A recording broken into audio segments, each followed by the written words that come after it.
Soy el padre Francisco José, sacerdote Francisco José Delgado, sacerdote diocesano. Eh, Ahora mismo nos encontramos en Roma y donde estoy estudiando filosofía y he sido bastantes años sacerdote misionero en Perú. Y voy a hablar el día de hoy sobre Lutero. Es un tema importante para enfocar la situación actual del diálogo entre la Iglesia Católica, el luteranismo, y nos ayuda a ponernos en la perspectiva de la verdad, que es fundamental cuando se tratan estos temas. Hay que decir en primer lugar que para entender el luteranismo es necesario entender a Lutero. El luteranismo no es una doctrina separada de la persona de Lutero. Esto lo han puesto de relieve muchos autores, entre ellos sobre todo Jacques Maritain. Tiene un libro bastante interesante no solamente sobre Lutero, Descartes y Rousseau, que se llama Tres Reformadores, y él presenta sobre todo el luteranismo de esta manera, ¿no? Él dice que el luteranismo es como un desbordamiento del yo de Lutero. Entonces, para entender el luteranismo, más que una exposición de las doctrinas, que es necesario, es fundamental atender a la vida, a la personalidad de Lutero. El mismo Maritain dice, para empezar un poquito a situar la importancia que tiene la persona de Lutero, dice: tres personas, por razones muy diversas, dominan el mundo moderno y están a la cabeza de todos los problemas que lo atormentan. Un reformador religioso, un reformador filosófico y un reformador moral, que serían Lutero, Descartes y Rousseau. Bien. Por lo tanto, hoy comenzaremos hablando de la biografía de Lutero, unas breves pinceladas porque sería un tema bastante extenso. Y la manera más fácil de presentar a Lutero es ver qué dice él mismo sobre su propia vida. En las conversaciones de sobremesa, que son todas esta recolección de cosas dichas, escritas por Lutero en su círculo personal, se presenta de esta manera. Dice: yo, Martín Luther, nací en el año 1483. Mi padre fue Juan, mi madre Ana y mi patria Mansfeld. Mi padre murió en el año 30 y mi madre en el 31. En el año 1516 comencé a escribir contra el Papa. En el año 1518 el doctor Staupitz me liberó de la obediencia de la orden y me dejó solo en Augsburg, donde había sido citado para comparecer ante el emperador Maximiliano y el legado pontificio, que estaba allí por aquel entonces. En el año 1519 me excomulgó de la Iglesia el Papa León, lo cual constituyó una segunda liberación. En 1521 me proscribió el emperador Carlos en una tercera absolución, pero el Señor me acogió. Eso dice Lutero sobre sí mismo, es como el resumen. Importante, claro, esto ya lo dice pues pasando todos los acontecimientos que vamos a hablar, pero es importante que él plantea su vida de entrada como una lucha contra el Papa. Eso es en lo que él centra. En el año 1516 comencé a escribir contra el Papa. Menciona aquí el tema de la obediencia de la orden, porque Lutero era monje, fraile agustino.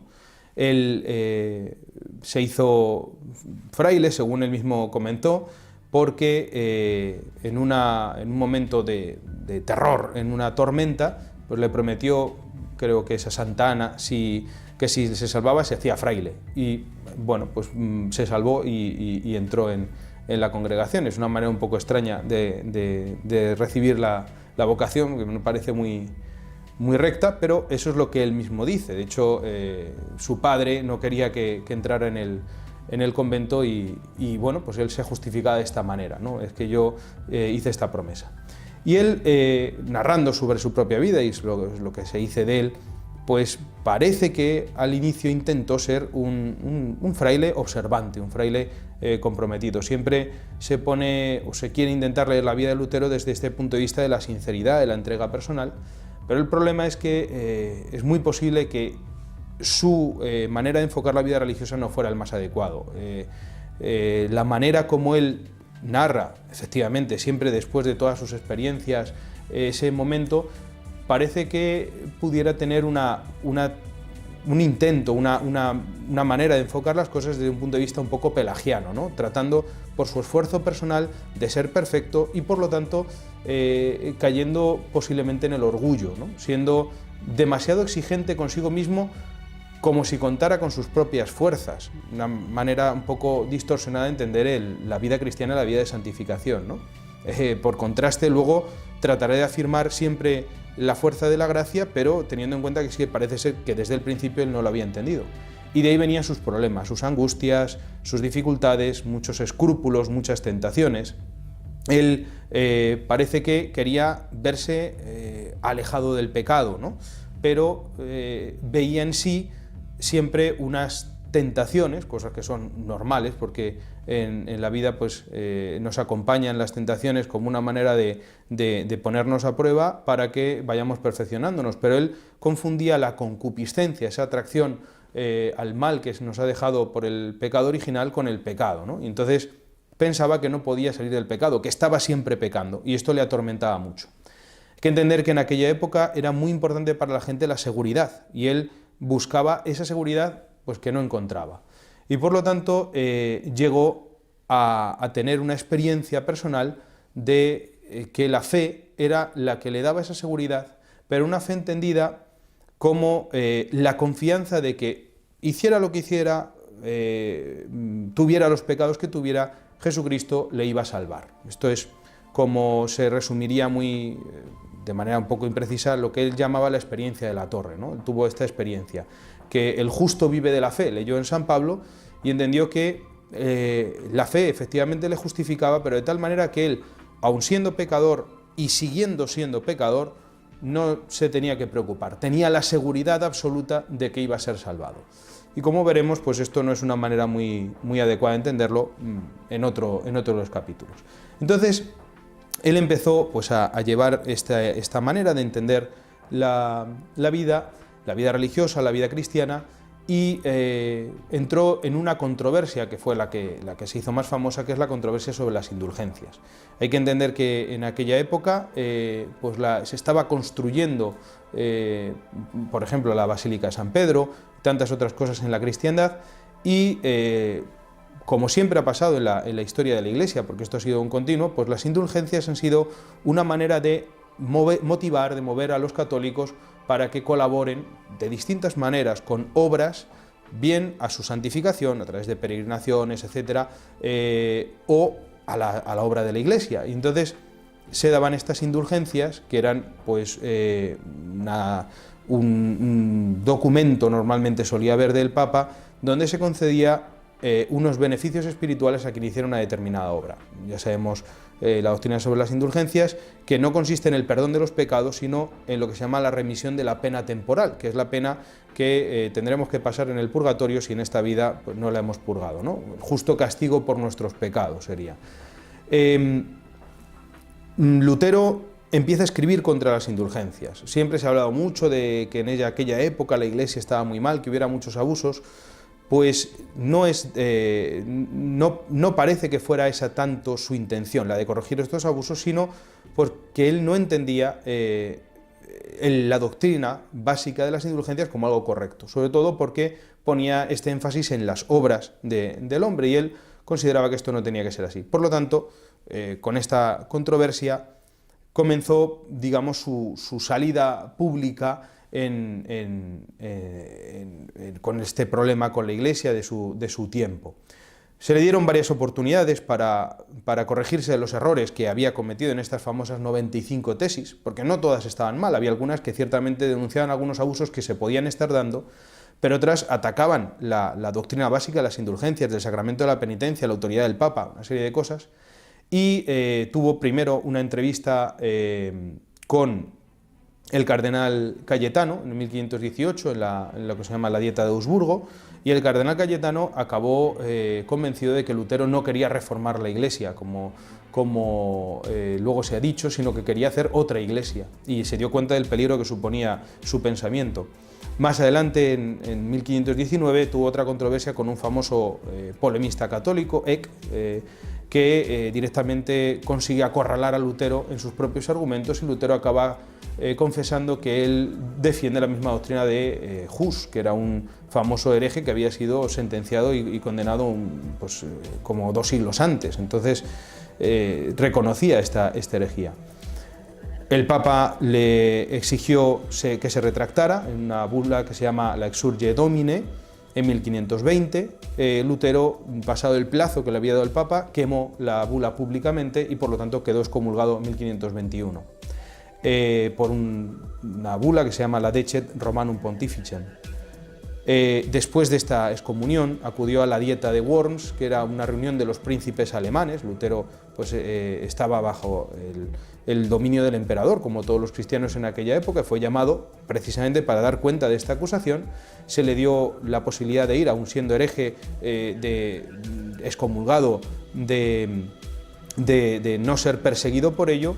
Pero Lutero, en vez de retractarse, siguió afirmando sus errores y, por lo tanto, en el edicto de Worms, el emperador recién elegido, ¿no?, Carlos V, proscribió a Lutero y declaró pues, que estaba fuera de la ley. Lutero se le dio la oportunidad de ir, protegido sobre todo por sus amigos, en particular el príncipe Federico III de Sajonia, que organizó un secuestro para que Lutero desapareciera y estuviera un tiempo escondido mientras estuviera a salvo, bajo su protección, tiempo que dedicó a traducir la Biblia al alemán, que luego pues, fue esto hablaremos un poquito de esto, tan importante esta traducción, no tanto desde el punto de vista religioso, sino más desde el punto de vista lingüístico, por la renovación, digamos, del lenguaje propio.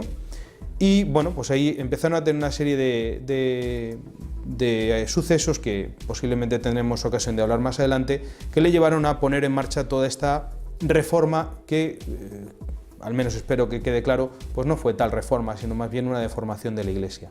Todo este proceso pues lo iremos viendo en los distintos capítulos, con los distintos puntos doctrinales y también un poco más de la historia de cómo fue desarrollándose, pero teniendo en cuenta pues, el origen de todos estos acontecimientos.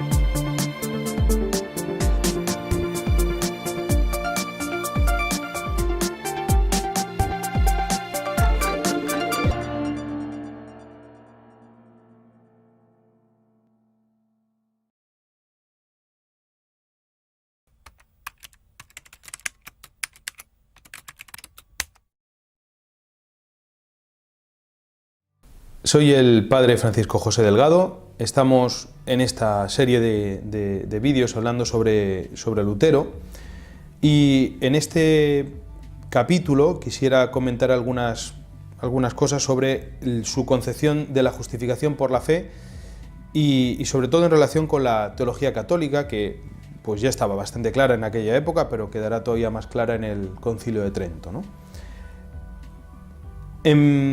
La doctrina de la fe de la justificación, es para los luteranos el punto central de lo que se podría considerar así la doctrina reformada. Melanchthon, que sería uno de los principales seguidores de Lutero, que sería el que le daría voz tantas veces en las distintas reuniones públicas, decía que la justificación por la sola fe, en la sola gracia de Dios y la autoridad soberana de la Sagrada Escritura, divinamente inspirada, serían los dos principios, las dos columnas de la Reforma protestante. Esta primera, de la justificación por la fe, es posiblemente la más importante.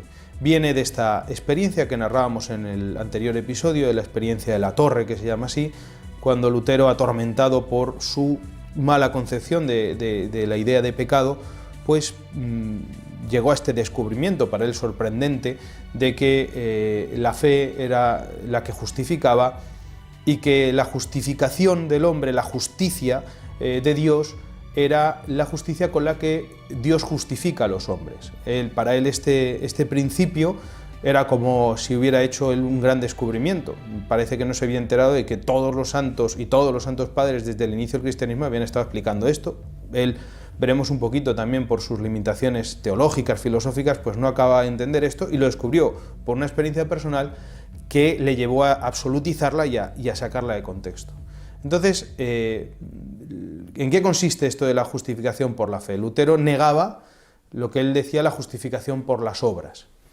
Es muy posible, es difícil entrar en detalles y es difícil llegar a saber hasta qué punto él entendía bien la doctrina de la Iglesia, digo, predicada por tantos santos, por los concilios, por los papas a lo largo de la historia, sobre la justificación, porque efectivamente pues es claro en el Evangelio, y San Pablo lo afirma continuamente, que la fe pues es el inicio de la justificación, que es la obra fundamental, lo que abre con el bautismo, ¿no?, para los cristianos la puerta de la salvación. La Iglesia en ningún momento ha afirmado que las obras solas de la ley puedan salvar, porque esto está explícitamente negado en la Escritura. Pero claro, la insistencia en la sola fe, que incluso le llevó a Lutero a traducir en su traducción de la Biblia esta frase en concreto de San Pablo, alterando su sentido original y el texto directamente bíblico, afirmando esto de la sola fe, como luego se diría, ¿no?, un principio fundamental, pues tiene que ver con su idea de la incapacidad del hombre de hacer algo para su propia salvación. El hombre es incapaz de colaborar con Dios, el hombre todo lo que hace está mal, algo que veremos también en el siguiente capítulo sobre su doctrina sobre la gracia, y por lo tanto, no pudiendo el hombre hacer nada, lo único que puede hacer es su actitud de confianza. En realidad la fe luterana no merece el nombre de fe, y esto lo explica muy bien el cardenal Cayetano, pues ya en esa época, que más bien prefiere hablar de credulidad más que de fe, porque la fe es un verdadero asentimiento de la inteligencia movido por la voluntad, que es a su vez movida por la gracia de Dios, en la que el hombre se entrega a Dios, sí, se entrega a Jesucristo, pero en una verdad concreta, en una respuesta a la revelación que Dios ha hecho de sí mismo. Y es a través de la fe, explicaremos un poquito ahora cómo lo entiende la Iglesia, cómo el hombre es justificado. Pero para Lutero esta fe no es una afirmación de una verdad, no es un acto de la inteligencia de esta manera, sino un acto de confianza de que a pesar de que uno es tremendamente pecador y que todo lo que hace está mal, aún así Jesucristo, porque Él sí es justo, le justificará. La noción de la justificación que tiene Lutero es que el hombre, aun cuando es justificado, sigue siendo pecador. Jesucristo como que se pone en medio de la ira de Dios que causan los pecados del hombre y sus propios pecados, los pecados del hombre, se pone en medio con su justicia, con el ser justo y bueno, y entonces tapa con el manto de su sangre los pecados del hombre, sin hacer que el hombre deje de ser pecador. Esto es una frase que se ha sintetizado en latín diciendo que el hombre es simul justus et peccator, es decir, a la vez justo y pecador. Claro, con esta noción de justificación se entendía que el hombre, que todo lo que hacía era pecado y todo lo que tenía era pecado, pues no podía hacer nada por su propia justificación, no puede colaborar en la justificación. Y esta es una manera muy distinta de cómo lo entiende la Iglesia. La Iglesia en el Concilio de Trento, cuando explica la doctrina de la justificación, que por otro lado lo que hace es tomar prestado, digamos, la explicación teológica que había hecho Santo Tomás de Aquino unos siglos antes, porque Santo Tomás tiene esta capacidad de expresar la fe católica de una manera clarísima, sintética, precisa, ¿no? Pues la doctrina católica, la Iglesia a la hora de tener que definir la doctrina católica, toma estas explicaciones de Santo Tomás, explica que la obra de la justificación es sobre todo una obra de Dios en la que Dios mueve al hombre. Efectivamente, la prioridad, la verdadera actividad es la que hace Dios, es el que tiene la preferencia, ¿no?, la iniciativa, que se dice. El hombre es movido por Dios. Pero Dios no mueve al hombre de una manera automática, sino que Dios lo mueve tal como el hombre es, y el hombre es un ser libre, y por lo tanto el hombre es movido por Dios libremente. Entonces, en la justificación, Dios mueve al hombre a que libremente se haga justo. Es una acción en la que cada uno en su nivel, Dios como causa primera, como creador, como Dios, hace que el hombre, en cuanto que hombre, es decir, criatura racional y libre, sea justificado. Y esto implica, enseña Santo Tomás, que el hombre haga dos actos. Son dos actos que no tienen su origen en sí mismos, sino que son originados en Dios, que a través de su gracia los hace que el hombre los pueda hacer, que es un acto de fe y un acto de contrición, que estaría movido por la caridad, es decir, un acto de fe y un acto de caridad. Entonces, esta es la fe que verdaderamente salva. Pero esta fe se entiende como una acción, es una libre cooperación del hombre a la gracia, siendo que esta libre cooperación es movida por la gracia. Efectivamente, la doctrina católica es más difícil de entender que la de Lutero. La de Lutero sería: Dios da la gracia, el hombre no hace absolutamente nada, lo único que tiene que hacer es confiar. Pero claro, es que el misterio exige que reconozcamos que hay cosas que no sabemos explicar, que no sabemos entender en toda su profundidad. Hay un momento en el que la inteligencia humana pues, ya no puede más que afirmar las cosas como son, como se nos han revelado. Lutero, al querer explicar el misterio, al final lo ha destruido, porque ya no hay aquí una cooperación del hombre. Siempre en la Iglesia Católica se dice que hay que afirmar las verdades diciendo que son una cosa y la otra. Por ejemplo, nosotros hablaríamos de la justificación, en la que son importantes la fe y las obras, de que hay libertad y también hay gracia, mientras que Lutero siempre diría que hay que optar por una de las dos. La inteligencia humana, pues si quiere al final aprehenderlo todo y tenerlo bajo su control, pues a veces destruye el misterio. Y entonces esto es un poco lo que hace Lutero. Lutero lo que hace es quitar la cooperación humana, porque es difícil efectivamente entender cómo puede ser que Dios mueva libremente al hombre. Si es movido, ¿cómo va a ser ese movimiento libre? Bueno, pues porque es así, porque Dios puede hacerlo, porque es Dios y porque respeta al hombre que lo ha creado así, como una criatura libre. Entonces, Lutero, entendiendo esto, tiene una idea de la justificación en la que el hombre no es realmente justificado, no coopera a su propia justificación, simplemente se deja justificar, casi como dijéramos, no puede hacer otra cosa porque es totalmente pasivo, y a partir de ahí tiene que reconocer que sigue siendo pecador. Para Lutero esta justificación, como hemos dicho, es una mera imputación extrínseca de los méritos de Cristo, es decir, la santidad, la justicia queda fuera del hombre. El hombre en su interior siempre va a estar corrompido, siempre va a estar en pecado. Incluso si va al cielo, va a ir al cielo en cuanto que pecador, porque nunca va a dejar de serlo. Y esto es una cosa que hace que Lutero divida al hombre en el interior y en el exterior. Curiosamente, a Lutero se le ha puesto como un paradigma de libertad. De hecho, él cambió su nombre. Lutero al principio se llamaba Luder y se cambió a Eleuterio, que significa en griego liberador, libertad, es un poquito luego al final se quedó como Luther, ¿no? Martin Luther. Pero de ahí viene su nombre. Y él proclamaba que esta fe era la que daba la verdadera libertad al hombre, porque el hombre, aun siendo pecador, podía estar absolutamente seguro de su salvación, porque aun siendo pecador, sin dejar de serlo, Dios ya por los méritos de Cristo le iba a salvar. Y esto era la verdadera libertad que afirmaba Lutero. Pero claro, esto es terrible, porque en el fondo es una libertad de mentira. En el interior el hombre seguía siendo pecador. Y por eso Lutero, cuando plantea la libertad cristiana, tiene una obrita escrita en 1520, dice que el hombre es a la vez esclavo y libre. En su interior es libre, porque por la fe, al estar totalmente seguro de que Dios le va a salvar, entonces tiene total libertad. Pero en el exterior es absolutamente esclavo del pecado. Y entonces, curiosamente, a la vez Lutero dirá que el hombre tiene que esforzarse por hacer obras buenas. Porque él no niega que haya que hacer obras buenas. Lo que dice es que esas obras no tienen nada que ver con la salvación. Y que en el fondo daría lo mismo, pecar que no pecar.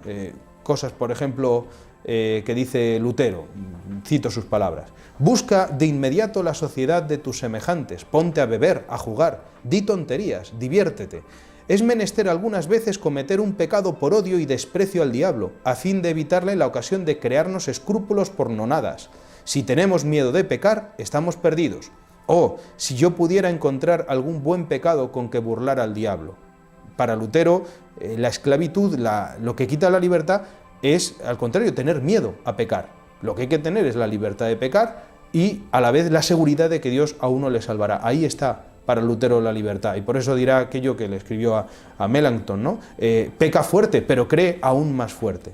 Entonces vemos que esta doctrina de la justificación pues es enormemente defectuosa y que no alcanza a la grandeza y a la belleza que tiene la doctrina católica, en la que podemos decir que Jesucristo, por la obra de su gracia, verdaderamente nos hace santos, nos santifica, perdona nuestros pecados, lavándonos interiormente con su sangre y, por lo tanto, preparándonos para ir al cielo. Eso sí, no tenemos la seguridad como pretende Lutero, porque nunca estamos seguros de nuestra salvación. Podemos confiar en Dios con esperanza, pero la fe no nos dice que vayamos a ir al cielo con toda seguridad. Si hacemos lo que tenemos que hacer, si ponemos los medios que Dios nos ha dado, sí, pero no con esa seguridad que buscaba Lutero. Esa posiblemente fue su problema, y de aquí pues el grave error de su doctrina.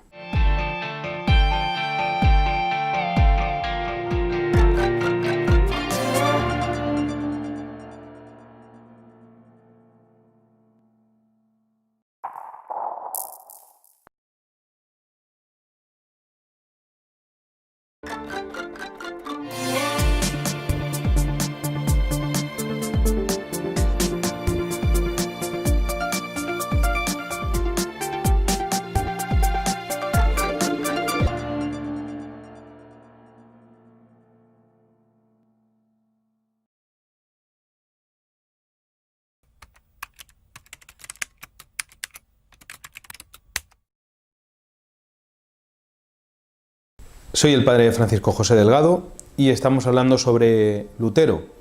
En este capítulo, después de haber hablado sobre su vida, sobre su doctrina de la justificación y de cómo el hombre sigue siendo siempre justo y pecador, aun siendo justificado, tenemos que hablar del segundo pilar, de la segunda columna de la doctrina protestante, que es como se ha solido llamar, la sola scriptura, ¿no?, en latín.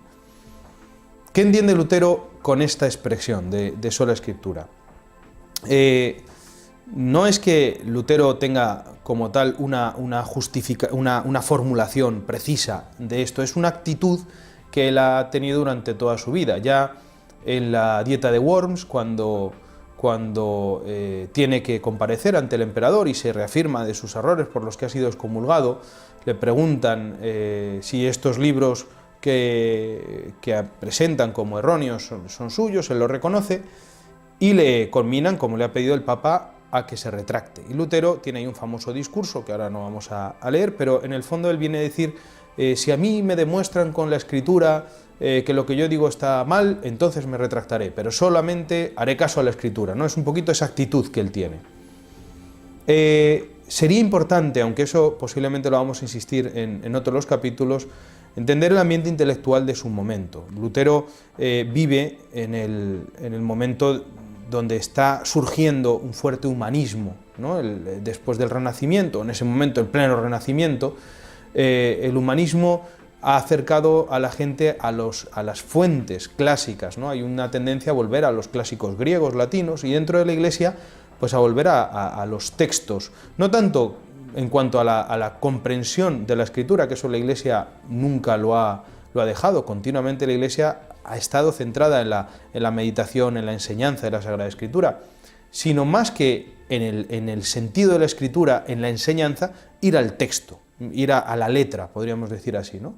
Lutero, como comentábamos en el capítulo sobre la biografía, es secuestrado, podríamos decir, por el príncipe Federico III, ¿no?, que en realidad lo que hace es ponerle a salvo de la persecución que ha desatado por ser considerado hereje y por lo tanto fuera de la ley en ese momento. Se dedica a traducir la Biblia al alemán.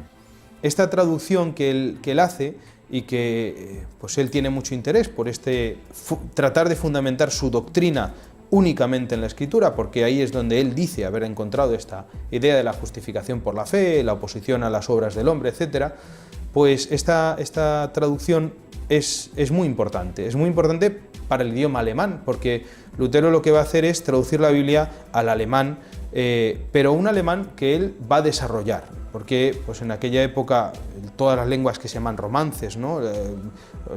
Vernáculas, el alemán no es lengua romance, es una lengua vernácula, una lengua que no es clásica como el latino o el griego, las lenguas se estaban desarrollando, ¿no? Las lenguas populares se estaban unificando y ahí pues estaba el castellano, estaba la lengua italiana también común, que tanto había pedido Dante que se unificara, distintas lenguas. Pues el alemán todavía estaba muy fragmentado y Lutero va a conseguir hacer una traducción que toma distintos usos y unifica la lengua alemana. Por esto va a ser enormemente difundida. Pero claro, aquí hay algunos mitos. El primero de los mitos es decir que Lutero fue el primero que tradujo la Biblia a una lengua vernácula. Esto no es cierto. Ya había habido bastantes traducciones anteriores a Lutero. En concreto, en España tenemos de las primeras traducciones, bastantes siglos antes, hasta 3 siglos antes de Lutero, ya existen las Biblias que se llaman alfonsinas, incluso algunas anteriores a ellas, que se tradujeron a la lengua, al romance, ¿no? A la lengua castellana inicial, que todavía se estaba formando. Y estas Biblias son Biblias completas, traducidas desde el latín, ¿no? Lutero lo que sí hizo fue intentar basarse por ese ambiente en el que estaba yendo, en la lengua original, ¿no? En concreto en el Nuevo Testamento, en el griego, y también ir a la Biblia hebrea. Esto sí fue una cosa más de la época. En la época en la que se hacen las primeras traducciones, como estas otras que estaba comentando, pues se utilizaba como fuente siempre la Biblia en latín. Lutero va a intentar ir a los textos originales, movido por este espíritu de su época. Pero esto no quiere decir que Lutero fundara su doctrina en la Sagrada Escritura. En realidad, Lutero funda su doctrina, como hemos comentado, en su experiencia personal. Es de ahí de donde toma la idea de la justificación por la fe, la idea de la oposición al Papa, porque está opuesto a su idea de la justificación por la fe, a su manera de entender toda la cuestión de las indulgencias, del perdón de los pecados. Y en realidad, durante su vida, Lutero demuestra que no se funda en la Sagrada Escritura. Hay un caso bastante llamativo, que es el caso de uno de los amigos príncipes protectores de Lutero. Lutero fue protegido por distintos príncipes. Uno de ellos era Felipe de Hesse, que pues era un hombre bastante mujeriego.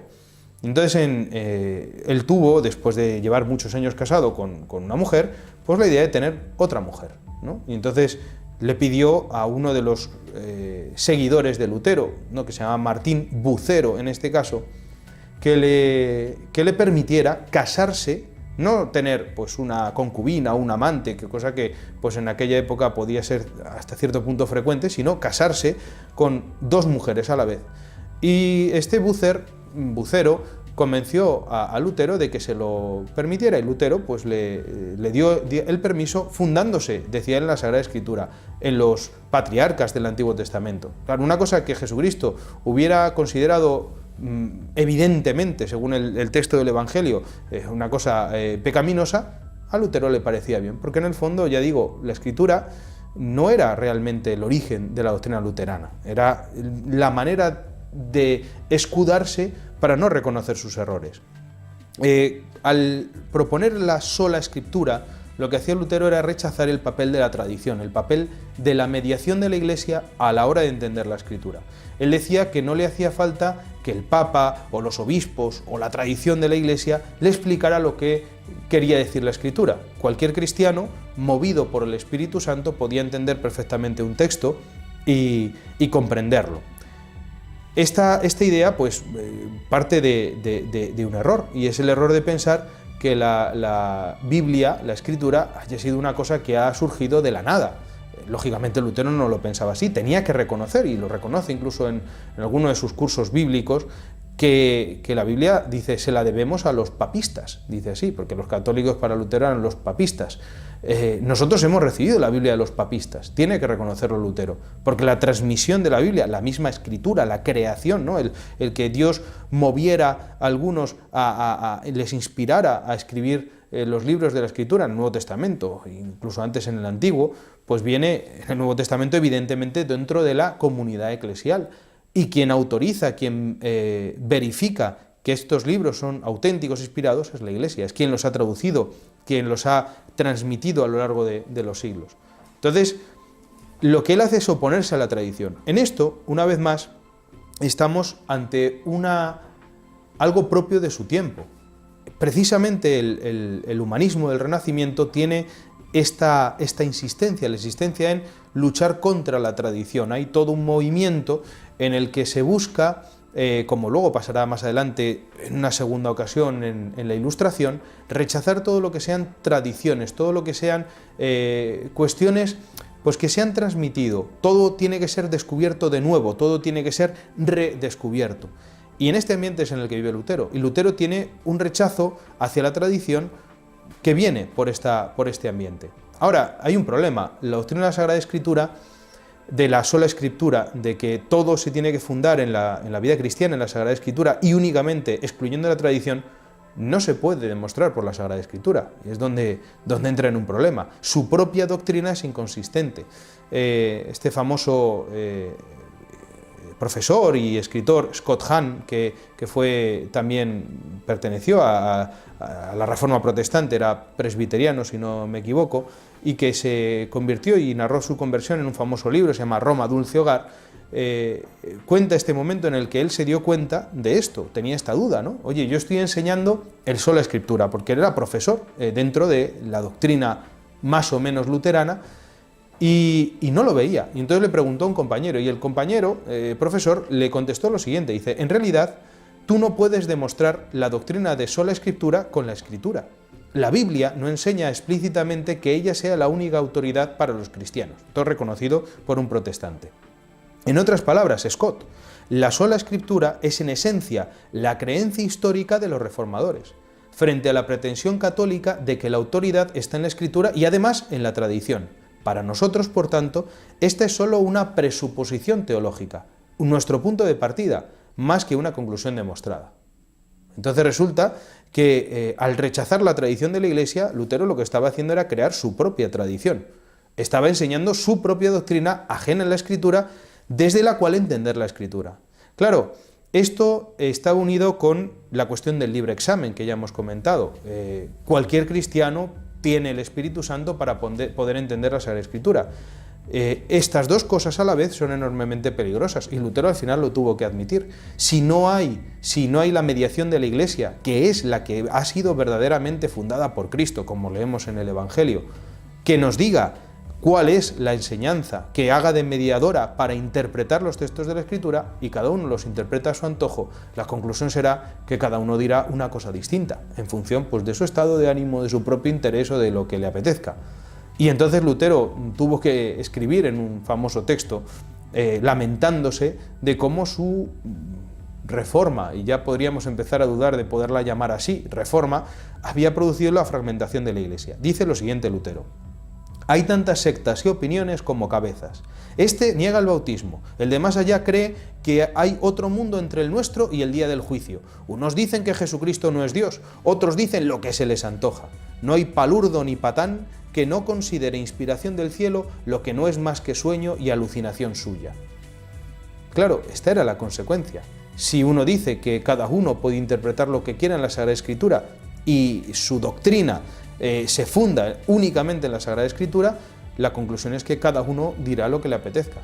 Y la conclusión será esta, la que se vio, que actualmente pues, se pueden contar por miles la cantidad de sectas protestantes distintas, cada una con una doctrina distinta, si quieren con la única punto en común, que este era el verdadero punto fuerte de Lutero, de la oposición al Papa, visto como el anticristo y lo peor que puede haber, opuesto a Dios y a todo, ¿no? Porque en realidad es lo único que les une, todo lo demás depende pues, de cada uno según cómo entienda la Sagrada Escritura. Esta es la conclusión de este segundo pilar de la doctrina luterana, que es el sola Escritura.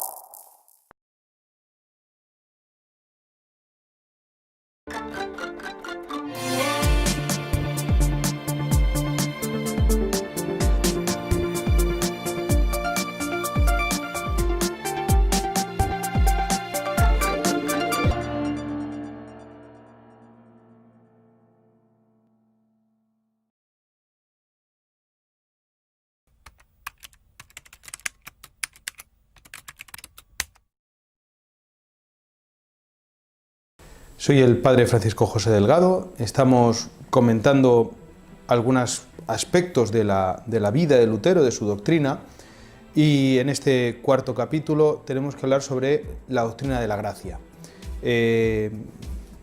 Hemos hablado ya de los dos pilares fundamentales de la doctrina luterana, la justificación por la sola fe, la sola fides, la sola escritura como fundamento de la doctrina, y tendríamos que ver ahora la cuestión de la gracia. Siempre en todas estas cuestiones, en el sola, en este caso se podría decir así, algunos lo han llamado así, el sola gratia también, ¿no? Hay la negación de un segundo principio. Cuando se habla de la sola fe es porque se niega las obras. Cuando se habla de la sola escritura es porque se niega la tradición. ¿Qué se niega cuando se habla de la gracia? Pues se niega la libertad. Siempre habría dos principios que son aparentemente contradictorios y que, sin embargo, la doctrina cristiana católica, la verdadera, afirma pues como compatibles en el misterio, y que, sin embargo, la enseñanza de Lutero niega esta compatibilidad y por lo tanto tiene que elegir uno o el otro, y en este caso pues elige la gracia sobre la libertad. El hablar de la gracia en Lutero equivale necesariamente a hablar de la negación de la libertad, y este es el problema realmente, porque claro, hablar de la gracia de Dios y de la importancia de la gracia de Dios no es un mal, al contrario, sería algo necesario, que es lo que hace la Iglesia siempre. Entonces, habría que decir en primer lugar que la negación de la libertad humana es un presupuesto del que parte Lutero, porque él considera que el hombre en su naturaleza está corrompido. Es decir, ciertamente cuando Dios ha creado al hombre, lo ha creado como una criatura que tiene inteligencia, que tiene voluntad, estas dos potencias del alma, pero el pecado original ha desordenado de tal modo las cosas que el hombre y toda la naturaleza con él, en realidad la creación, ha sido destruida, ha sido corrompida en lo más profundo. No puede haber nada bueno que surja de las libertades creadas. Volvemos aquí a este mismo problema. En el fondo, Lutero vuelve a plantear un dilema, una oposición entre Dios y la creación. Y no se puede afirmar que las dos cosas sean buenas. O es buena la creación o es bueno Dios. Y en este caso, como tiene que afirmar que Dios es bueno, pues entonces niega la bondad de la creación. Para Lutero, las cosas creadas son malas. La libertad del hombre es mala. Y todo lo que el hombre hace como tal, él solo, es malo. Entonces es un problema, porque la enseñanza cristiana nos dice que efectivamente el hombre, cuando hace el bien, lo hace movido por Dios. No es algo problemático. Es verdad que luego entre los mismos católicos pues ha habido polémicas en estas llamadas controversias de auxilis bien complicadas, ¿no?, sobre cómo entender esta compatibilidad entre la libertad y la gracia. Pero siempre dentro de la Iglesia Católica se han afirmado las dos, la gracia y la libertad.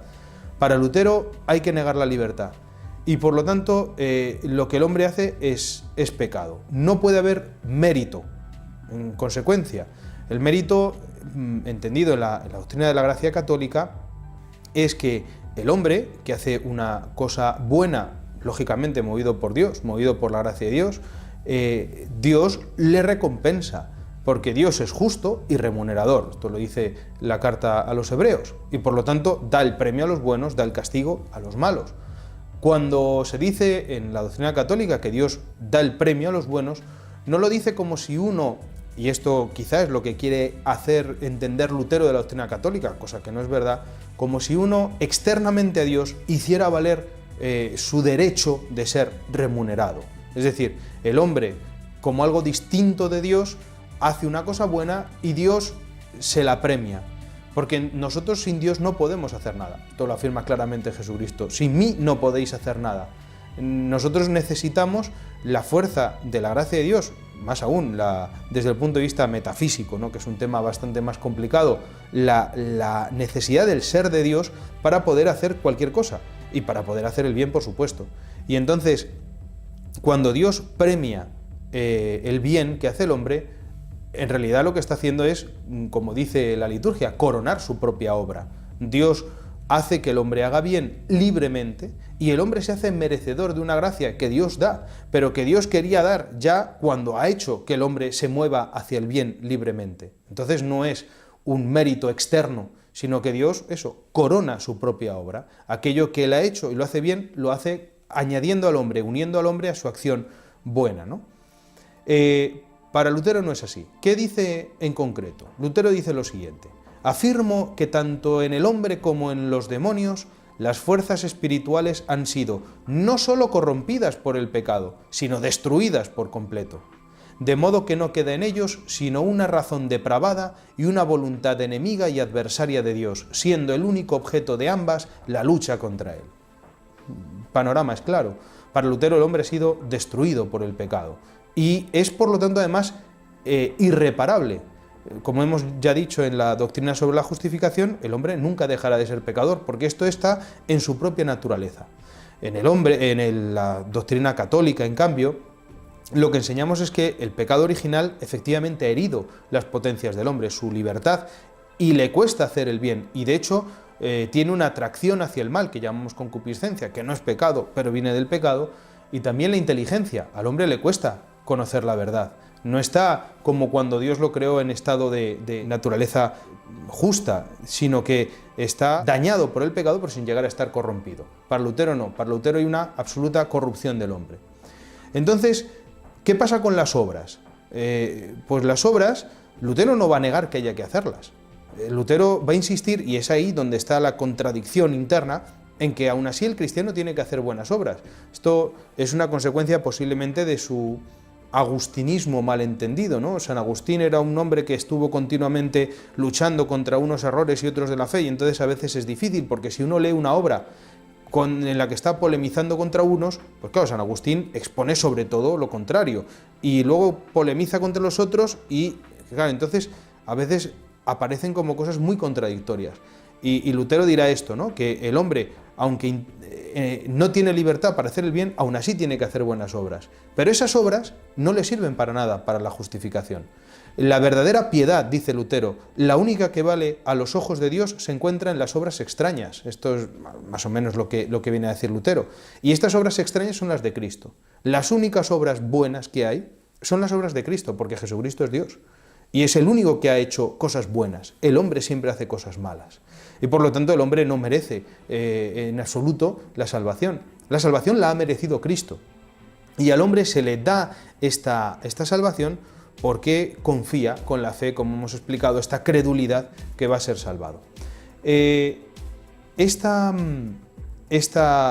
negación de la libertad está en el fondo de la doctrina luterana. Es un presupuesto teológico, es algo que viene de antes que él, que viene ya, como veremos en el próximo capítulo, de otros pensadores que han hablado sobre esto, pero que le lleva a, como punto de partida, negar esta libertad. Otra cosa, por ejemplo, otro fragmento claro de Lutero en este sentido. Dice Lutero en una obra muy conocida que se llama De Servo Arbitrio, que él escribió en una polémica que mantuvo contra el humanista Erasmo de Rotterdam, que al principio pues se veía inclinado por alguna de las cosas, se veía favorable a alguna de las cosas que hacía Lutero, pero que al final se acabó dando cuenta de que Lutero había perdido el sentido totalmente. Dice Lutero lo siguiente: síguese que el libre arbitrio es un nombre absolutamente divino y que a nadie puede competirle más que a solo la divina majestad, pues puede y hace estas cosas, como dice el Salmo: hace en el cielo y en la tierra todo cuanto quiere. Así pues, si se atribuye a los hombres la libertad, no se obra más rectamente que si se les atribuyese la divinidad, cosa que es el mayor sacrilegio que puede cometerse. Para Lutero, en el fondo, el ser libre es una cosa exclusiva de Dios. El hombre no puede ser considerado libre, porque ser considerado libre sería lo mismo que ser considerado Dios, y por lo tanto un sacrilegio. Lutero dice que negar el libre albedrío en el hombre es la opción más verdadera y más religiosa que se puede hacer. Lo cual es bastante curioso, ¿no? Porque, como hemos comentado ya, el nombre que se dio a sí mismo Lutero es este nombre de libre o libertador. Él en su vida, como hemos comenzado también en el primero de los capítulos, cuando expone a sí mismo habla de estas tres liberaciones, ¿no? La liberación de la obediencia a la orden de San Agustín, la liberación a la obediencia al Papa cuando es excomulgado y la liberación ante la obediencia al emperador. Pero en el fondo, ¿esta libertad de dónde viene? Si Lutero niega la libertad. Como hemos dicho ya, la libertad de Lutero parece más una búsqueda de esta seguridad que no encontraba por su propia experiencia personal y que solo encuentra en el abandonarse en el absoluto de Dios. Afirmar a Dios para Lutero es en el fondo negar al hombre y por lo tanto negar esta libertad que al final es una creación de Dios, es fruto de algo querido por Dios como bueno y que es la manera como Dios ha querido salvar al hombre. Afirmar lo que dice Lutero en el fondo es lo más contrario a la voluntad de Dios, porque si Dios hubiera querido que el hombre no fuera libre, no lo hubiera hecho libre. Dios ha querido al hombre libre para poder hacerle cooperador de su propia salvación. El mismo San Agustín, del que Lutero pues era tan defensor, decía esto, ¿no? Aquel que te creó solo no te salvará solo, sin ti, no te salvará sin ti. Dios ha querido que el hombre se una libremente a la obra de su propia salvación, que es movida por la iniciativa de la gracia, que es completada también por la misma gracia, porque la gracia está continuamente obrando, pero que no niega la libertad, sino lo que la incorpora. Entender este misterio es algo ciertamente complicado, pero desde la doctrina luterana es imposible. Una última consecuencia de todo esto también, pues la cuestión de los sacramentos. Los sacramentos Lutero los niega. En su obra La cautividad babilónica de la Iglesia comienza negando pues casi todos los sacramentos. Le quedan el bautismo, le queda la cena que él llama así más o menos y poco más. Pero para él la misma misa va a ser algo que está ajeno a toda pretensión de que pueda ser una obra buena. Él niega la misa como sacrificio. Y para terminar, pues una de sus frases así también lapidarias: no hay otro pecado, el homicidio, el robo, el asesinato o el adulterio tan perjudicial como la abominación de la misa papista. Pues no queda más que esto, no porque él lo vea algo malo en sí, la Eucaristía, sino porque entiende que esta idea de que algo creado o algo hecho por el hombre, claro, la misa es el sacrificio de Cristo, ¿no? Pero es el sacerdote el que colabora, digamos, con Cristo de esta manera, actuando en su persona. Esta idea de que sea el sacrificio y que tenga valor sacrificial para Lutero es algo abominable y por lo tanto niega esto con toda esta fuerza.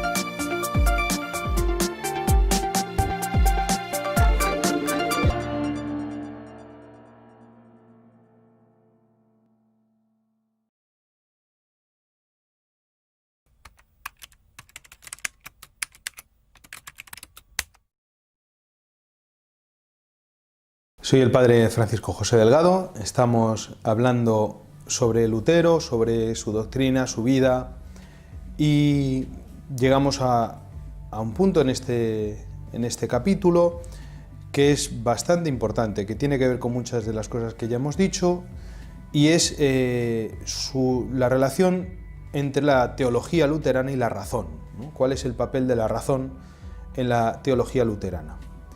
Me gustaría comenzar citando, un poco por encima, el famosísimo discurso de Benedicto XVI en Ratisbona, donde él habló de este tema de la razón y la fe, ¿no? Y él, discurso que es hoy día imprescindible leerlo y volverlo a leer, él habla de este peligro que hay de separar la fe de la razón y, a la vez, como en la tradición cristiana, vamos a decir católica para ser más precisos por lo que diremos a continuación, la fe y la razón han estado unidas desde el inicio. Ya en la Sagrada Escritura se presenta cómo en el pensamiento bíblico hay, dice él, ¿no?, estos elementos de la razón griega. Incluso comenta pues como en la misma aparición, las mismas palabras de Dios a Moisés en la zarza ardiente, ¿no? Cuando Dios se define yo soy el que soy, pues a Santo Tomás no le cuesta,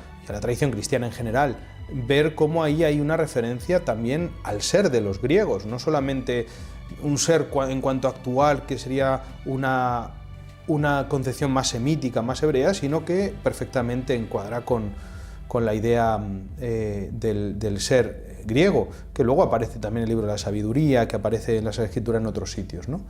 Entonces, contra esto dice que hay un proceso que es bastante peligroso, que se llama de la deshelenización del dogma. Deshelenización sería quitar a la fe cristiana los elementos que se considerarían propios del pensamiento griego, del pensamiento helénico, ¿no? Entonces, cuando él habla de esto, dice lo siguiente, y que por cierto lo presenta como un gran error y una desfiguración, ¿no?, de la fe cristiana. Dice, la deshelenización surge inicialmente en conexión con los postulados de la Reforma del siglo XVI. Cuando la Reforma, y está hablando en Alemania, está hablando de la Reforma protestante, lógicamente. Respecto a la tradición teológica escolástica, los reformadores se vieron ante una sistematización de la teología totalmente dominada por la filosofía, es decir, por una articulación de la fe basada en un pensamiento ajeno a la fe misma. Así, la fe ya no aparecía como palabra histórica viva, sino como un elemento insertado en la estructura de un sistema filosófico. El principio de la sola escritura, en cambio, busca la forma pura primordial de la fe, tal como se encuentra originariamente en la palabra bíblica. La metafísica se presenta como un presupuesto que proviene de otra fuente y del cual se debe liberar a la fe para que ésta vuelva a ser totalmente ella misma. Kant, con su afirmación de que había tenido que renunciar a pensar para dejar espacio a la fe, desarrolló este programa con un radicalismo no previsto por los reformadores. De este modo, ancló la fe exclusivamente en la razón práctica, negándole el acceso a la realidad plena. Esto dice Benedicto XVI, y que lo dice con bastante amabilidad. Lógicamente no era la idea centrarse ahí en la polémica, ¿no? Porque cuando habla de la teología, ¿no?, dominada por la filosofía, bueno, habría que ver. Posiblemente podríamos decir que en realidad la teología escolástica fue más bien la que consiguió dominar a la filosofía. El proceso cristiano, y mismo Benedicto XVI lo ha explicado en ese mismo discurso y en otras ocasiones de esta otra manera, ¿no? Como más bien lo que ha hecho la fe ha sido transformar la filosofía poniéndola al servicio de la explicación de la revelación divina, ¿no? Entonces, hay que reconocer esto. En la Reforma protestante, en la Reforma de Lutero, pues se da esta oposición a la razón. La fe como oposición a la razón, con lo cual volvemos a otro de los famosos contraposiciones que teníamos antes, que en el fondo es derivada. ¿Por qué hay que elegir entre la fe y la razón? Porque la fe es simplemente una confianza que brota del poder de Dios, de la obra de Dios en el hombre. La razón, en cambio, es algo humano. Y como ya hemos dicho, que Lutero considera que todo lo humano, todo lo creado es malo, forzosamente la razón es mala. Entonces, se puede decir con toda claridad, Lutero estaba radicalmente, visceralmente en contra de la razón, en contra de cualquier pretensión de que el hombre con su pensamiento pudiera hacer algo que sirviera para algo. Por supuesto, el mayor sacrilegio de todos es decir que el hombre puede llegar a acercarse a Dios por la razón. Esto ya sería una cosa terrorífica para Lutero, porque sería violar el principio fundamental de todo su sistema, que es que el hombre no vale para nada y que lo único que vale es lo que Dios haga. Ya antes de toda su ruptura con Roma, de todo el problema de las indulgencias, etc., Lutero escribe que es un error afirmar que sin Aristóteles no es posible ser teólogo. Lógicamente eso es un error. Lo que pasa es que lo que dice a continuación es que cuando mejor sería decir no se puede ser teólogo si no se prescinde de Aristóteles. Como siempre, pues Lutero, que era un poco falaz en esto, pues crea una falacia de falsa alternativa, ¿no? Mire usted, bien, sería un error decir que sin Aristóteles no se puede ser teólogo. Los padres de la Iglesia, muchos de ellos, no tenían un conocimiento directo de la filosofía aristotélica y eran grandes teólogos. Pero decir lo otro, que es decir, no se puede ser teólogo si no se prescinde de Aristóteles, pues es una bobada, es negar, que es lo que quería negar en él en el fondo, es que no se puede ser teólogo si se usa la razón. La teología únicamente puede utilizar la palabra de Dios y la fe como como herramientas, pero sin introducir a la razón. Ahí se ha hablado de una aparición de lo que se llamaba la teología de la cruz, en contra de la teología de la luz, que sería la otra alternativa propuesta por la fe católica. Nosotros entendemos que es válida una teología que se hace de abajo hacia arriba, en cuanto que el hombre con su razón busca hallar a Dios, y también una teología que se hace de arriba a abajo, en cuanto que Dios, que se revela al hombre, pues le da el acceso a la verdad. Y diremos como católicos, las dos son necesarias. Efectivamente, la revelación es enormemente superior a lo que pueda llegar el hombre por la razón, pero si Dios le ha dado al hombre la razón es para que la utilice. Es más, dirá Santo Tomás, ya al inicio de su Suma Teológica, es que precisamente la fe presupone la razón, porque la gracia no destruye la naturaleza, sino que la perfecciona. Así, la fe lo que hace es perfeccionar el poder que de por sí tiene la razón. Como ya hemos dicho que Lutero niega que la naturaleza tenga ningún poder ni que sirva para nada, pues las cuentas salen solas, tiene que negar la razón. Entonces esta oposición visceral a la razón de Lutero pues se lleva incluso pues, a afirmar cosas pues un poco malsonantes, podríamos decir. No voy a leer directamente las citas, ¿no? Pero para Lutero, esto lo dice en algún sermón, la razón es la prostituta de Satanás, lo habla así, ¿no? Porque él encuentra enormemente ofensiva la idea de que el hombre, con su capacidad intelectual, con su capacidad creada, pueda llegar a hacer algo que le sirva para comprender a Dios, que le sirva para la salvación. Entonces, ¿cómo ver esta historia luego que se ha contado, ¿no? Porque todos hemos escuchado, ¿no? De cómo realmente la reforma luterana habría traído, ¿no? este despertar de la razón, porque la teología católica más bien se basaba únicamente en la tradición, en la represión y tal. Bueno, pues que solamente se puede decir que esto es pura propaganda. Es más, yo creo que Lutero encontraría enormemente ofensivo que se dijera algo así. Él estaba abiertamente en contra de la razón como herramienta para el discurso teológico. Entonces, es importante también entender esto porque, en el fondo, esta negación del papel de la razón pues le niega a Lutero, y como es un presupuesto precisamente suyo, esta seguridad que él buscaba. Los hombres antiguos, efectivamente, como hemos dicho en algún capítulo anterior, buscaban seguridades, ¿no? El hombre en la antigüedad estaba seguro de muchas cosas. Por ejemplo, estaba seguro de la eternidad del movimiento de las esferas celestiales. Para el hombre, pues el universo funcionaba de manera pues eterna, perfecta e inmutable. Y por lo tanto, pues aunque las cosas de la tierra funcionaran mal, había algo seguro. Para el hombre era seguro, pues eso, la realidad de Dios, la revelación, una serie de cosas. Pero claro, muchas de estas cosas eran seguridades racionales. Eran seguridades que se basaban en la capacidad de la razón. Que si uno quiere, en la Edad Media había veces que se había querido salir de madre, salir del cauce, ¿no? Cuando la razón ha llegado incluso a querer explicar la fe hasta el punto de vista de demostrarla. Pues ahí tenemos el problema, por ejemplo, de Pedro Abelardo, ¿no? en la misma Edad Media. Pero realmente Lutero, cuando niega el papel de la razón como un presupuesto, como algo muy anterior a todas sus crisis, como algo ambiental, como ya he dicho, por todo este ambiente nominalista en el que se encontraba, pues ciertamente, al no tener estas seguridades, pues se tiene que refugiar en una esperanza de una fe, como se llama, una fe fiducial, una fe que es simplemente una credulidad. Pero es que la fe necesita motivos de credibilidad. Para, por ejemplo, Santo Tomás, la fe es que cuando hay un objeto intelectual, una verdad, que no es evidente, pero es razonable, es decir, puede ser así, y tengo varias posibilidades, la fe lo que hace es empujar mediante la voluntad a la inteligencia a elegir esa opción que es verdadera, ¿no? Es una virtud, es un hábito que reside en la inteligencia. Pero exige una racionalidad previa. Uno no puede creer, por ejemplo, en lo absurdo. Uno no puede creer, Vamos, no se puede creer que el hombre sea justo y pecador a la vez cuando es algo evidentemente contradictorio, por ejemplo, ¿no? Para Lutero todo esto no es un problema, porque precisamente podríamos decir el concepto de fe que tiene al excluir la razón. Cuanto más irracional sea lo que se creyera, lógicamente esto no lo dice Lutero, pero digamos sería una consecuencia, pues más fácil sería considerarlo fe, ¿no? Esto es muy peligroso y esto ha llevado pues, a muchos de los problemas que vemos en la actualidad. En primer lugar, el relativismo, ¿no? Benedicto XVI, este discurso que he citado al principio, lo que pretende no es, como alguno ha pensado, condenar el Islam, porque ya saben que al principio habla ahí del Islam y aquella cita que ocasionó tantos problemas.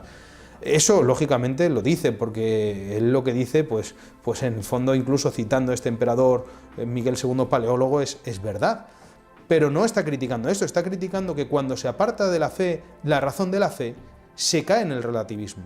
Y una tendencia, podríamos decir así, incluso piadosa, de decir, no, es que yo prefiero creer a pensar, que es lo que podría decir Lutero, ¿no? Porque pensar no sirve para nada, porque es algo malo, y la fe es algo bueno, porque me da la seguridad de que Dios me salva, pues eso es lo que conduce al final al relativismo. Y una vez más, a lo que hemos comentado cuando hablábamos de la sola escritura, pues a la inmensa diversidad de distintas sectas protestantes, a la división y en último término a la violencia.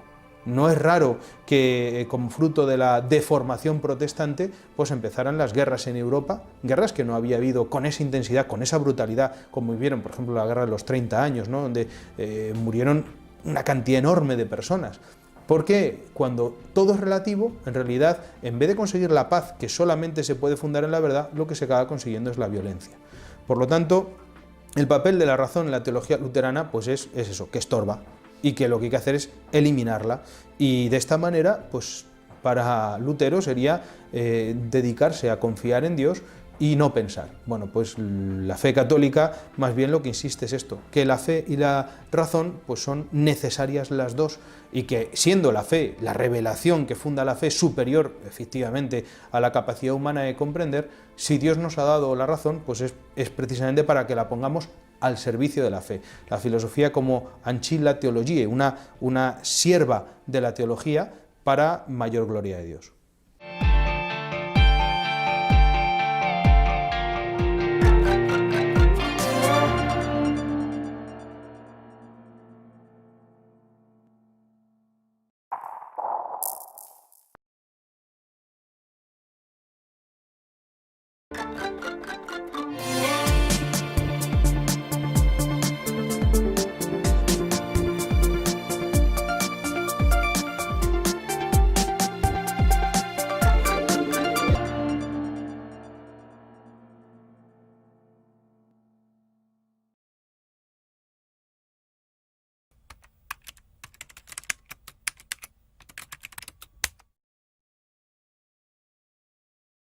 Soy el padre Francisco José Delgado y estamos hablando en estos vídeos sobre Lutero, sobre su doctrina, los puntos fundamentales, su vida, y llegamos al final de la presentación muy breve, muy simple que quería hacer, y vamos a hablar algo desde el punto de vista del hoy, considerando pues lo que ha supuesto y lo que supone hoy lo que se llama la Reforma Protestante, ¿no?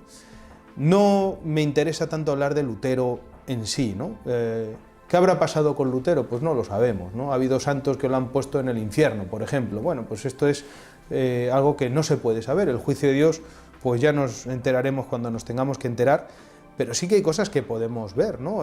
Por sus frutos los conoceréis. ¿Qué frutos ha dado la Reforma Protestante? Y entonces, desde el hoy, ¿cómo entender, siendo católicos, el protestantismo luterano, ¿no? En primer lugar, hay que reconocer que la Iglesia en este último siglo pues, ha hablado mucho del ecumenismo. El ecumenismo es un movimiento que busca la unidad de los cristianos. Hay un decreto en el Concilio Vaticano II que se llama Unitatis Redintegratio, que habla de este tema, ¿no? Y plantea el ecumenismo, pues yo creo, de una manera bastante sensata, ¿no? El ecumenismo busca la unidad es un bien. La Reforma Protestante fue una ruptura y esto es un mal. No se puede achacar todo el mal a Lutero. Es decir, Lutero lo que hizo estuvo mal, yo creo que es evidente, pero el mal de la ruptura, pues efectivamente tiene muchas responsabilidades. En realidad, pues fueron muchos pecados pues los que llevan a que surgieron esto. Posiblemente también de la parte católica, pues sin ninguna duda, esto no se niega. Pero por querer, digamos, reconocer esto, lo que no se puede caer es en la falsedad de decir pues que resulta que, y esto es lo que se suele decir, que la Iglesia era la que todo lo hacía mal y Lutero vino y lo hizo todo bien. Pues ya hemos visto algunos puntos que no son muy claros al respecto. Un decreto del Concilio Vaticano II dice que en el diálogo ecuménico, en este acercarse a los demás cristianos, sí, para buscar lo que tenemos en común. Efectivamente, los luteranos y nosotros pues creemos en Cristo, creemos que Cristo es Dios, tenemos en común la palabra de Dios, bueno, no toda, porque ya sabemos que los luteranos luego han quitado algunos libros a la Biblia, todas estas cuestiones, ¿no? Nos reconocemos como cristianos ambos, aunque a veces algunas sectas luteranas esto no les cuesta bastante, ¿no? Por ejemplo, aquellos que no reconocen el bautismo católico, es una cosa un poco sorprendente, ¿no? ¿Cómo podemos ser hermanos si ellos, algunos, digo, no necesariamente los propiamente luteranos, no nos consideran ni siquiera bautizados, ¿no? Puede pasar con pienso en algunas sectas pentecostales en América, que esto ya tiene otro recorrido histórico. Pero lo que sí que advierte Unitatis Reintegratio, digo, en este diálogo, es que nada es tan ajeno al ecumenismo como el falso irenismo. ¿Qué sería el falso irenismo? El buscar la paz, el que nos llevemos bien a costa de la verdad. Es decir, el relativismo, lo que hemos dicho en el capítulo anterior, pues que en el fondo lo que acaba provocando muchas veces es más violencia y más división. Entonces, hay que afirmar la verdad. Cuando uno dialoga, y esto es siempre bueno hacerlo, pues con cualquiera, incluso con un protestante, lo que no puede ser es para que nos pongamos de acuerdo, tengamos que ocultar la verdad católica. Y en esto, ojo, porque ha habido algunas iniciativas muy peligrosas hablando dentro de la Iglesia Católica actualmente. Ya por el año 2010, si no me equivoco, se propuso, y no voy a decir, digamos, quién lo propuso ni en qué circunstancias, la idea de hacer un catecismo que fuera un catecismo cristiano a secas, donde se tocara solamente lo que tenemos en común.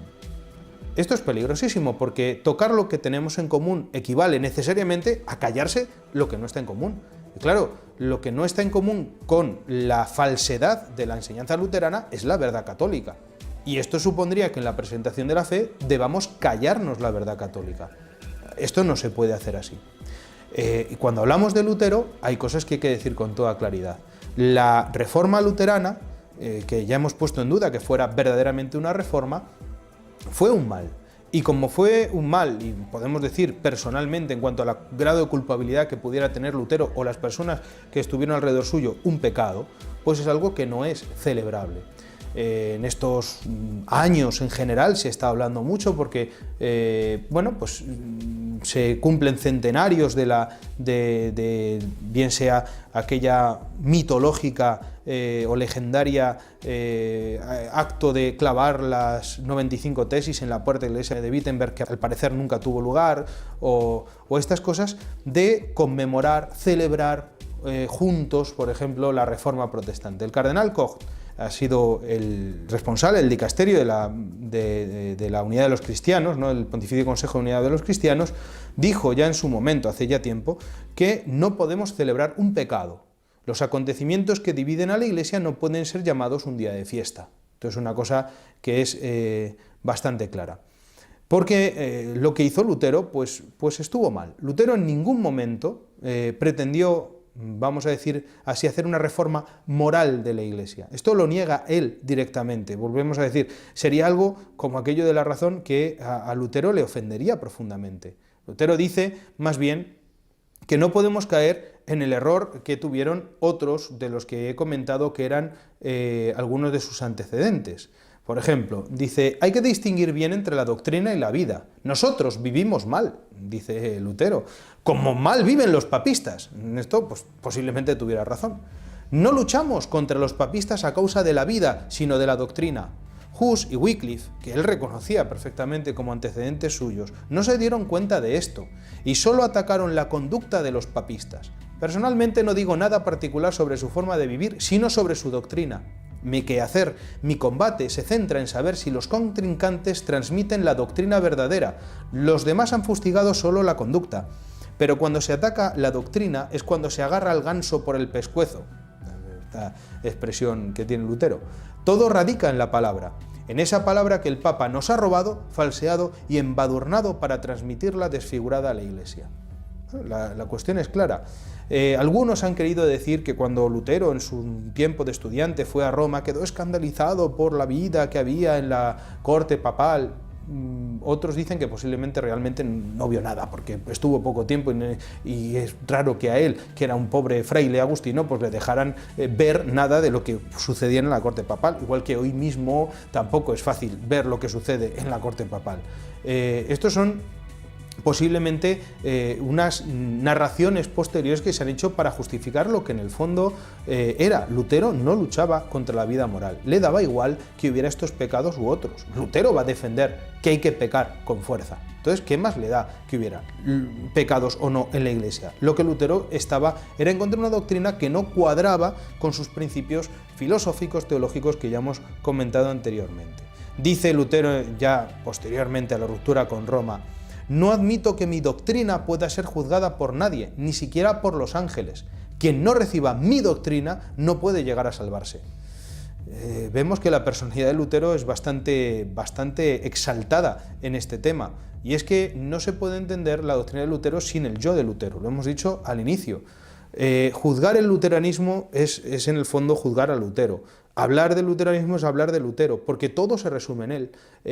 Famoso teólogo católico, Meller, escribió: el yo de Lutero era, según él, el centro en torno al cual debía gravitar la humanidad entera. Se convirtió a sí mismo en el hombre universal en quien todos debían encontrar su modelo. Abreviando, se colocó en lugar de Jesucristo. Es una cosa que claro, contrasta mucho con la idea que se suele presentar de una persona humilde, buscador de libertad, siempre perseguido. Yo pienso, leyendo, no he leído todo de Lutero, pero leyendo algunas de las cosas, que Lutero se vería profundamente ofendido por un retrato suyo de esa manera. Lutero más bien se presenta como una persona fuerte, violenta, defensor de una causa que es la causa de una verdad que él cree como algo que es irrenunciable, y por lo tanto le lleva a enfrentarse con el Papa en un gesto de afirmarse él y de arrastrar a muchos otros detrás de él. ¿Cuál es el problema? Que hoy día se ha planteado que Lutero pues fuera, incluso digo dentro de la Iglesia Católica, lo que digan otros a lo mejor no nos interesa tanto, que Lutero pues hubiera hecho un bien.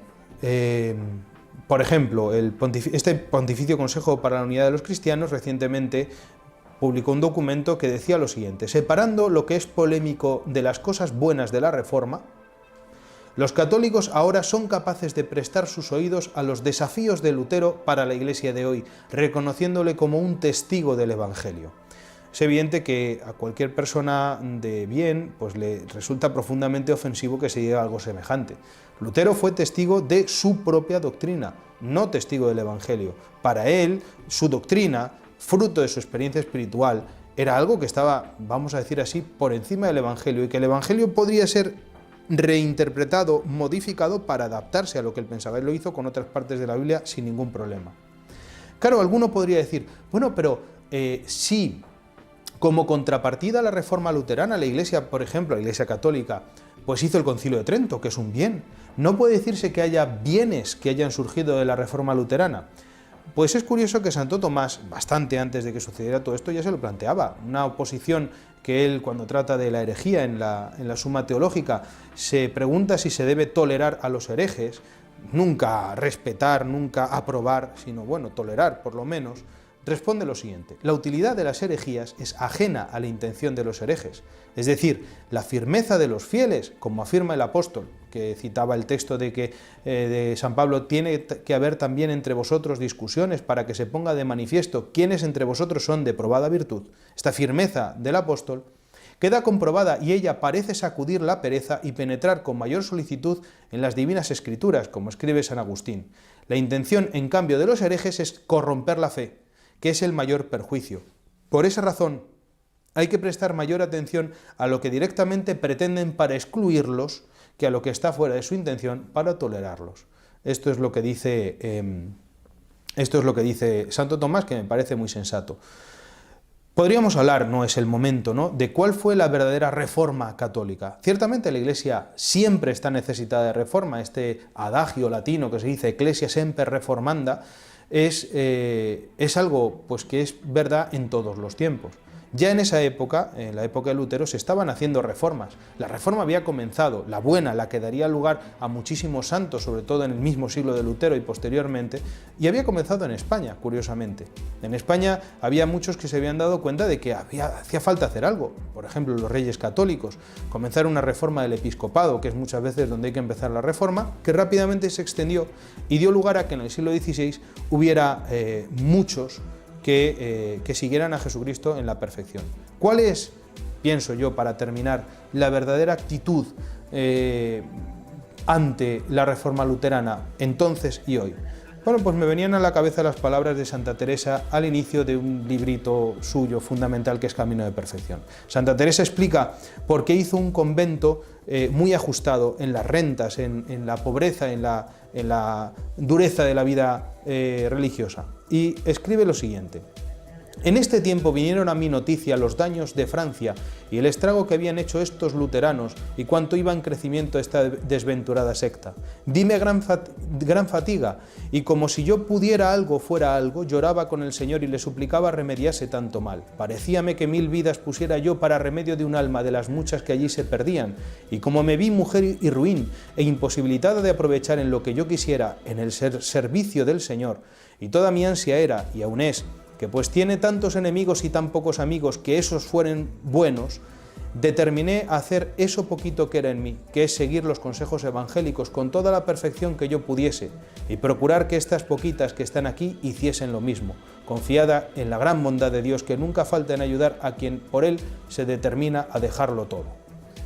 Bueno, pues yo creo que esta es la actitud católica. Es decir, si mucho es el pecado y la maldad que ha surgido de esta deformación de la Iglesia producida por Lutero, pues nuestra manera de afrontarla no debe ser ocultar la verdad católica, sino entregarnos más en la vida de santidad, como hicieron todos estos santos del siglo XVI que lucharon contra el luteranismo, pues por la vía de la predicación y sobre todo por la vía de la práctica de la virtud.